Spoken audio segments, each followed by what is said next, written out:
In this video, we're going over the most effective way for you to learn how to yelp on a turkey mouth call. If you follow this instruction, not only will you be able to yelp and kill a turkey quickly, but you will also have the foundation that you need in order to make the most realistic yelps possible, and you won't develop any of the bad habits that so many people have developed. The first step in this process is to get a single read, no cut call. Why, you ask? Because it eliminates all the variables. So many people struggle for so long in their mouth calling journey because they get a call that has cuts in it, multiple reads, and it introduces variables that they're not ready for, and it makes it hard to learn. Single read call takes next to no air pressure, there's no reed stick, there's no rasp, it's just you and the call, and you can figure out how to focus on creating that top end and that bottom end yelp and how to bring them together,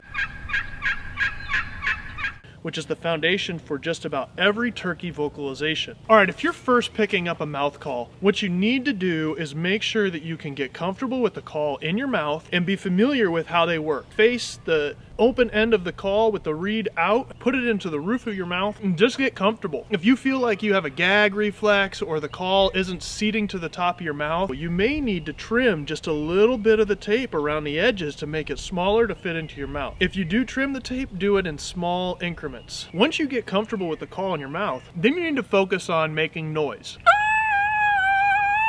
In order to make noise, you need to send air from your diaphragm. It comes deep, and you're going to then use the roof of your mouth and your tongue to apply pressure to the reed, and then you're going to blow air over top of your tongue and underneath the reed, and that's going to make the reed vibrate. The amount of pressure that you put onto the reed, upward pressure, will create a higher pitch, and as you decrease that pressure, it will create a lower pitch. The single reed call will take very little air pressure and make it really easy for you to produce that first sound so that then you can start playing with the pitch of the sound. And what you want to do is start to practice getting that high-pitched front end note of the yelp.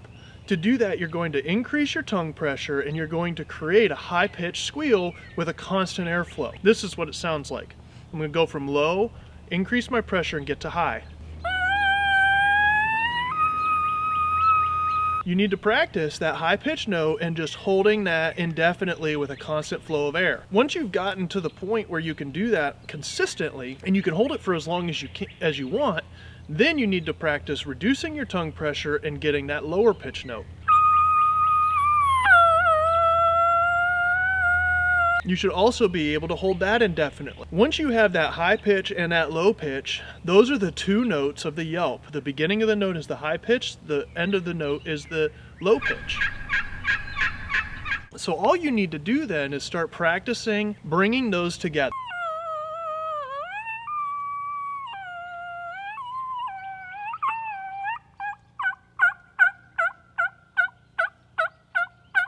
If you can do that, you can kill a turkey. Everybody moves at their own pace.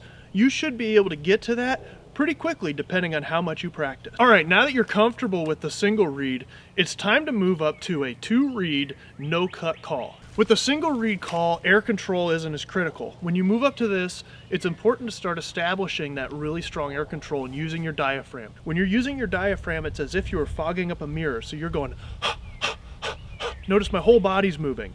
You can also think about hissing as a snake or hissing as a cat. You're going to feel your stomach get tight. If you're blowing air, your stomach's going to blow out. It's going to go. If you're hitting it with your diaphragm, it's going to be tight. I encourage you, before you even put a call in your mouth, to practice that. You'll notice that your tongue is naturally going up and going to be right up at the top of your mouth, and that'll be the foundation for when you go to create that high-pitched note in the yelp. Once you're comfortable with that, put the call in your mouth and reproduce that high-pitched note.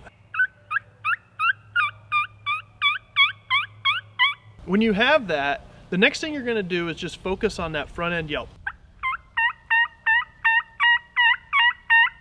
You can hear that sounds like a yelp, it's just the front end. Then you're going to focus on accelerating the air with your diaphragm and reducing the tongue pressure. This call is perfect for that because it will not roll over as easily, and you will need to accelerate the air and hit it a little harder and reduce your tongue pressure to get to that two-tone yelp.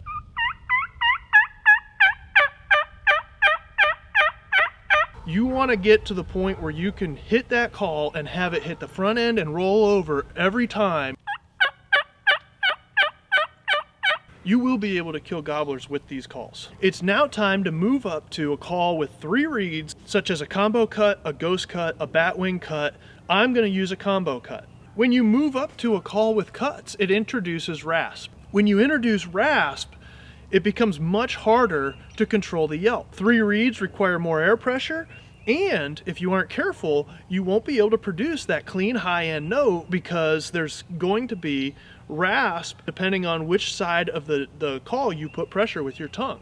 What you're going to focus on is figuring out where the sweet spot is, where you can create that clean top-end note. If you don't do that, your yelps are not going to sound realistic and you're going to not sound like a turkey. So when you get this call in your mouth, you're going to move your tongue around until you can find that clean top end.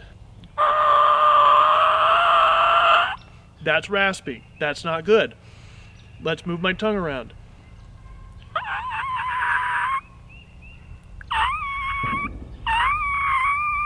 There's that clean top end. I have to move my tongue over to where the reed is cut out. When you get that, again, focus on holding your tongue there and producing that clean top end by panting on the call. Then you can focus on the same thing you were doing with the 2-reed call. Get that clean top end, accelerate the air, reduce that tongue pressure, and you'll bring the rasp into the call naturally.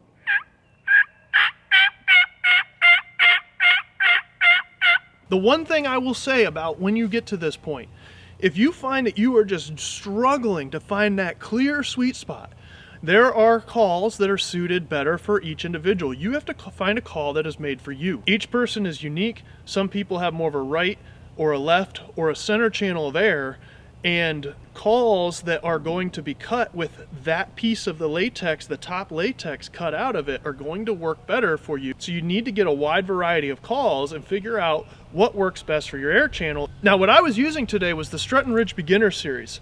It's got a single reed, no cut, double reed, no cut, and then a triple reed combo cut in it. So you can use this method perfectly by getting that set of calls. I'm gonna put a link to it right here. In my opinion, they are the best beginner mouth calls on the market. I hope you liked this video. If you did, hit the like button, subscribe to our channel, hit the bell to be notified of new videos, and click right here to watch more of our videos. Thanks for watching.